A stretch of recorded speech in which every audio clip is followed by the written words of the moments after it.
பாடத்திற்கு சம்பந்தமில்லாத உயர்கல்வி படித்து ஊக்க ஊதியம் பெற்று வந்த ஆசிரியர்கள், அலுவலர்கள் என 766 பேரின் ஊக்க ஊதியத்தை திரும்ப பெற உத்தரவானது பிறப்பிக்கப்பட்டிருக்கிறது.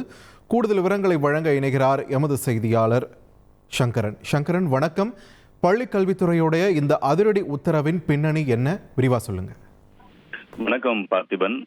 தொடக்க கல்வித்துறை இயக்குனர் திரு நரேஷ் இன்று அனைத்து மாவட்ட அதிகாரிகளுக்கும் ஒரு முக்கியமான சுற்றறிக்கையை அனுப்பியிருக்கிறார்.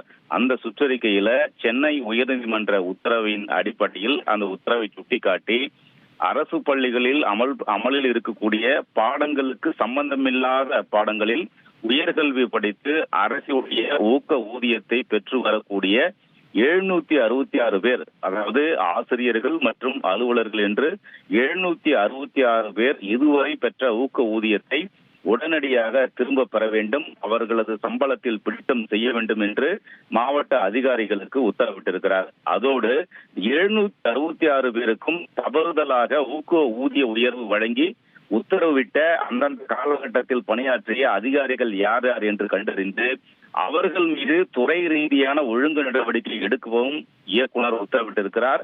இது தொடர்பான அறிக்கைகளை வரக்கூடிய 20ஆம் தேதிக்குள் இயக்குனர் அலுவலகத்திற்கு அனுப்புவதற்கும் தொடக்க கல்வி இயக்குனர் உத்தரவிட்டிருக்கிறார். அதன்படி இந்த ஊக்க ஊதிய உயர்வு வழங்கிய அலுவலர்கள் மீதும் நடவடிக்கை எடுக்கப்பட இருக்கிறது.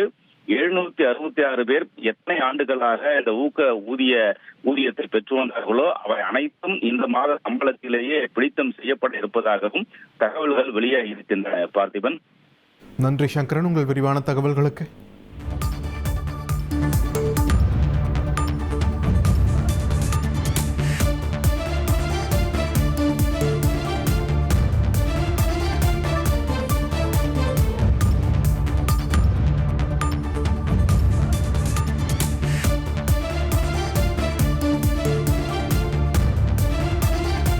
ட்ரெண்ட ஃப்ரெண்ட் ஆக்கிக்கோங்க. 2.5 கோடிக்கும் அதிகமான தந்தி டிவியின் சப்ஸ்கிரைபர்ஸ் அண்ட் ஃபாலோவர்ஸ் குடும்பத்துல நீங்களும் இணையுங்க.